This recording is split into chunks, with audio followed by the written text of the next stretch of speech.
Hello and welcome back to Sacred Vapes, the channel that aims to bring you the views and experiences of products in the market today, brought to you by an average vapor. Now, this week as well, it's a bit of a bonus video for the little bit of a hiatus I had. I've got a kit review for you guys, and it's something that is potentially a big product. You may not have heard of it, but it's from a company that is now moving into these sort of products, and they're getting a little bit of a helping hand in the process. It is the Vandy Vape Jackaroo kit.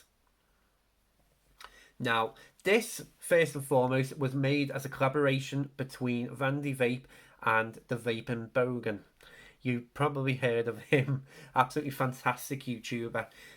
This is his first foray into making devices, well, at least collaborating with devices, hence the name Jackaroo. It's an Aussie term, means a bit of a cattle hand who's learning a job to take over as manager. So maybe that's his ambition, secretly coded.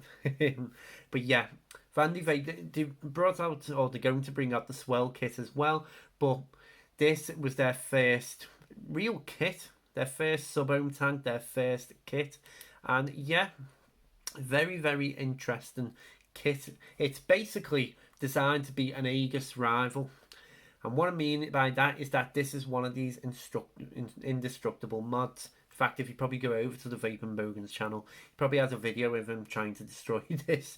But yeah, so we'll get into the up close, we'll get talking about it, but first let's give her a vape.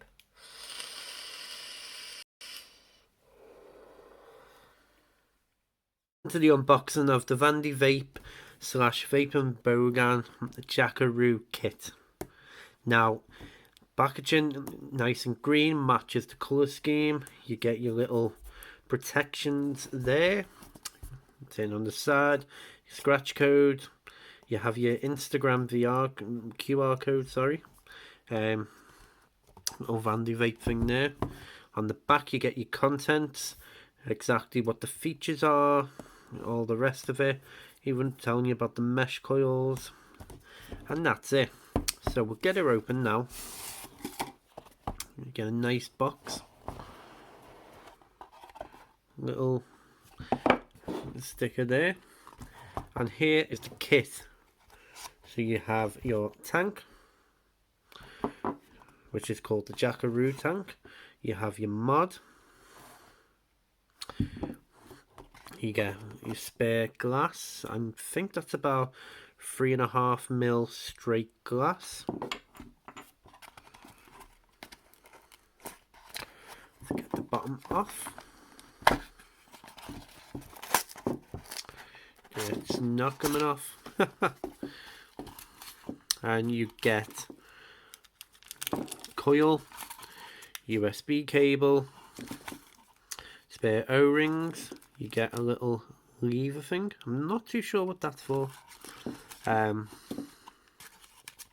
you get instruction booklets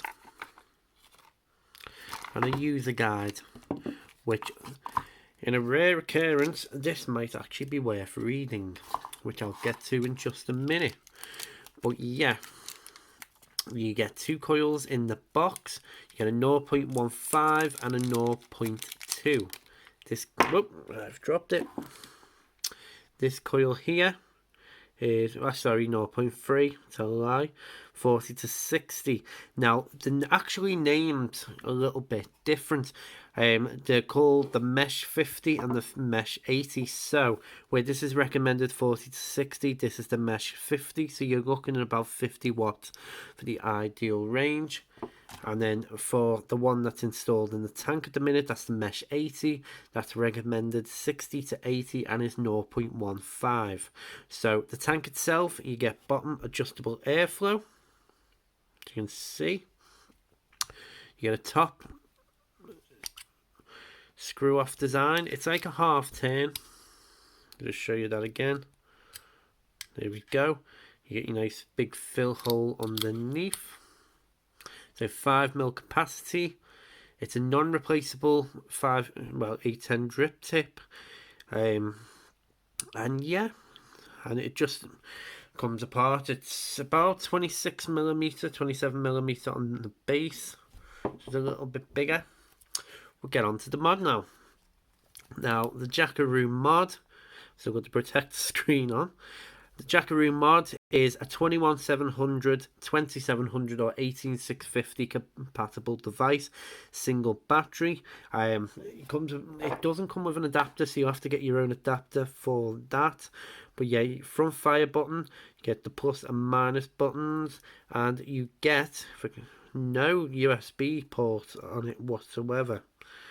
Now, on the bottom, you get the battery compartment, which I'll show you in just a sec. And then on top, you're getting the little vent holes there, Jackaroo, turn it over, for 510 pin.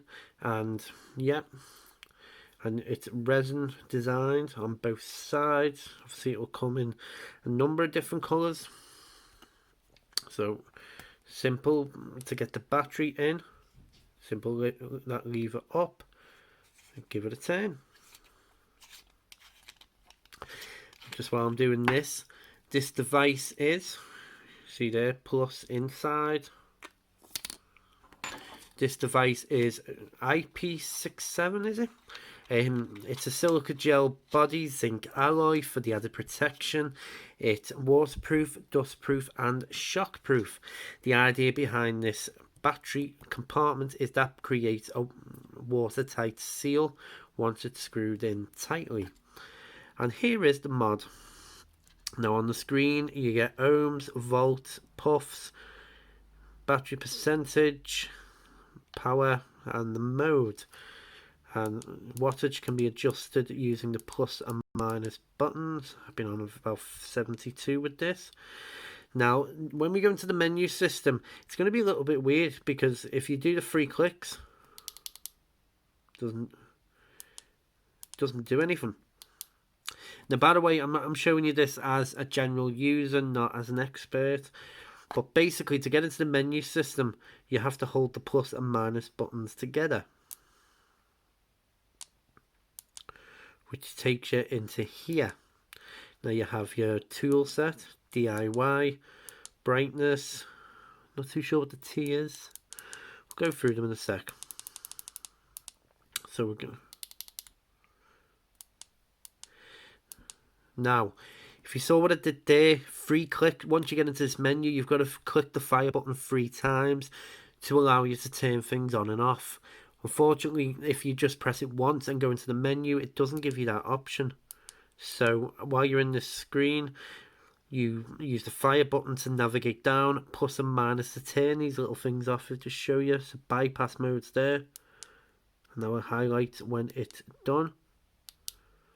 So you've got volt, temperature control, bypass. Not too sure what C. Got to be honest, I don't know what they all do. RST. It's a weird device, this.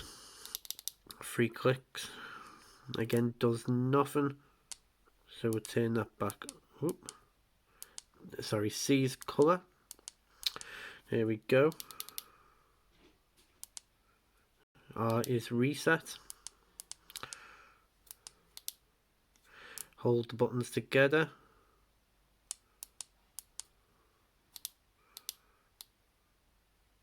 I'm sorry, hold the fire button to get back out. As you can see, I haven't really played around the menu system that much. Go back into the menu system again, DIY. The preset menu options.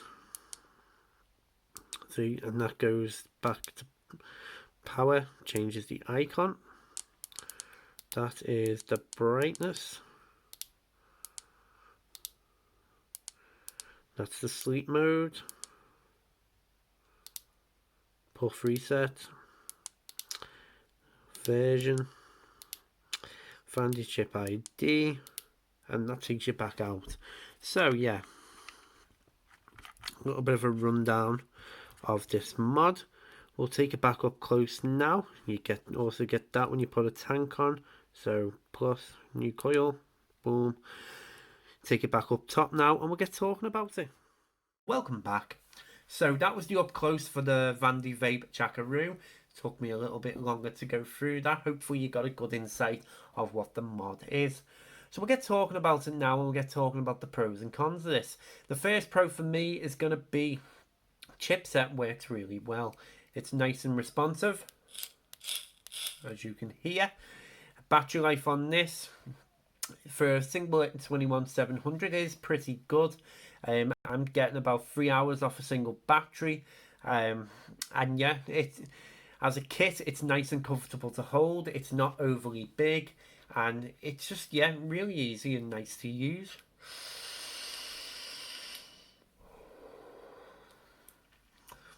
Next pro for me is going to be the design of it. I really like the sort of bolted on resin design on the side of it. You know, that's a big pro for me, rather than being imprinted onto the device itself. This, for me, it's gone for more the robust style design, considering what the feature of this is. You know, you can, that for me is really, really nice, and it is interchangeable panels. It's much like the Mechman, that you can screw off the panels and replace them, so you do have that bit of customization in the future. Next pro for me, nice clear screen, nice colourful screen. You can see it's now purple after the up close, but yeah, gives you all the information you want, which is absolutely fantastic. You know, menu system is really responsive, plenty of options in there, and yeah, the mod itself is heavy, but it's very, very robust. I've dropped it a few times by accident, and it still survived. So yeah, really, really good quality build. You know, that zinc alloy, the silica gel inside. I mean, it feels very rubbery. I must admit, it does feel very rubbery. But as I said before, it's very, very comfortable to hold in your hand. Move on to the tank now. And the tank itself, I mean, for kit tanks, I think this is going to be a leading tank as well for the company. I think I've seen the Swell kit did mention a Jackaroo tank, so you're going to be picking this up on a few Vandy Vape kits now. But yeah, the tank itself, I must admit, the flavour on this is really, really nice.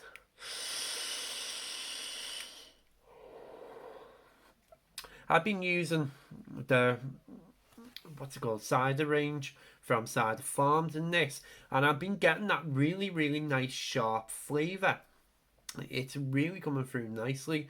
You get the sharp fruits come through. I'd say maybe there's a little bit of a flavour drop off towards the end, but that's in compensation for the nice flavour that you get on the inhale, much more than a lot of sub-ohm tanks have brought to you guys, if I'm being honest. Airflow on this, pretty damn good.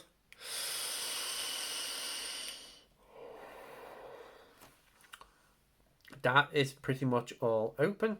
Turn it down halfway.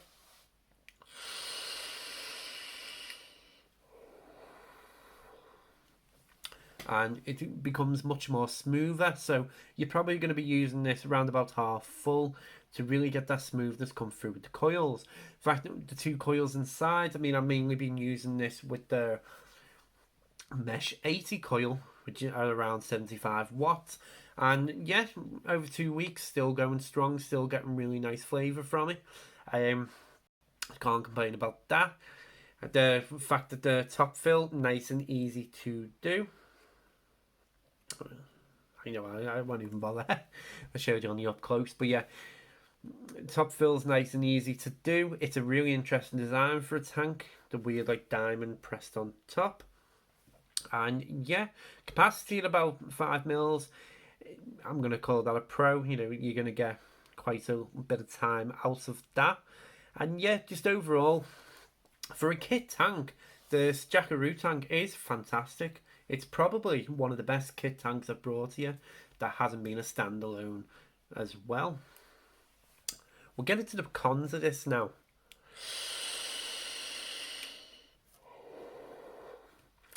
First con for me is the vapor production, probably at 75 watts, isn't as good as I'd want it to be. I'd want it to be a bit thicker, and you don't really seem to get that. So, yeah, that's a bit of a con for me. Next con with the tank, the top fill can be a little bit fiddly to do. Airflow, the fact that you have too much airflow, you know, if they're going to bring a coil out, I'd hopefully bring out a bigger glass as well. But if they're going to bring a bigger coil out to make use of that airflow, with it being so massive, then great. But as it stands, I think it is a little bit too wide in terms of the airflow. As you can hear, airflow's a little bit loud. Other than that, for the tank, can't really complain.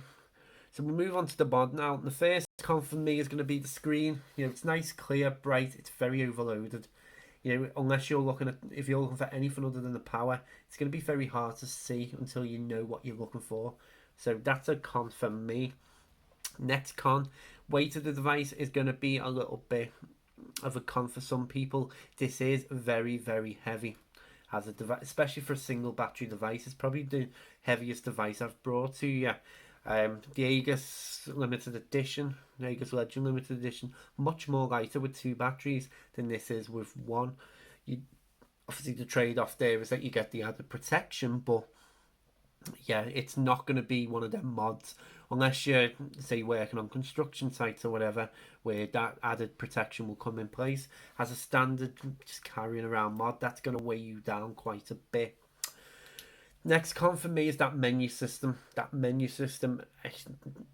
Now, I like the way that it operates. Don't get me wrong, I really like the way that it operates, having to turn things on and off.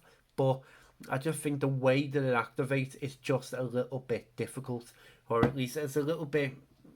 You don't need to have that in, the 3 clicks just to be able to change things. You know, I'm not a fan of that. It would have been much easier if they'd just done away with that, go straight into the menu and turn things on and off that way. And the fact that the navigation buttons are the ones that turn on and off and not the fire buttons. So yeah, it's a little bit... The menu system isn't great. That's all I can really say about that. I've had just much better menu systems out there. Battery life for about 3 hours. I'd probably want a little bit longer from your battery. So yeah, and the fact that you don't get a USB port, or at least for the life of me, I've never found a USB port on this device. So you know, there's no firmware update, so there's no way of improving the chipset in the future. You're pretty much buying this out the box, and that's what you're gonna get. Other than that, there's not really any more cons I can really go through. The main sticking point for me is that menu system. So we'll get into the overall of this now.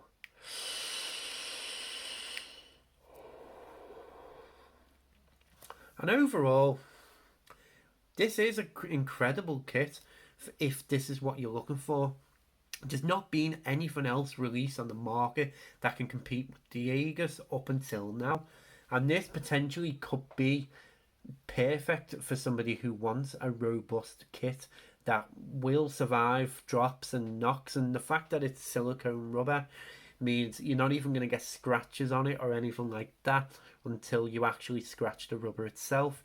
You know, it's fantastic, even well thought out for the watertight seal on the bottom, you know, so your battery's not affected. You know, everything about it is really well thought out, and you can really see the Bogan's input into making a device like this, because it doesn't seem cheaply made. It seems like every little detail has been mapped out beforehand. So would I recommend a kit like this? If you want something that's going to survive a fair few drops, falls, knocks, etc., yeah, absolutely. What you'd be getting for your money is a nice design mod, a very, very secure mod, and a fantastic kit tank, and one that is really going to make the most of those fruit flavors if that's what you like to vape. So yeah, thank you for watching. Next week I'm going to be looking at bringing a few more products to you guys, so certainly check them out. But as I always say, stay safe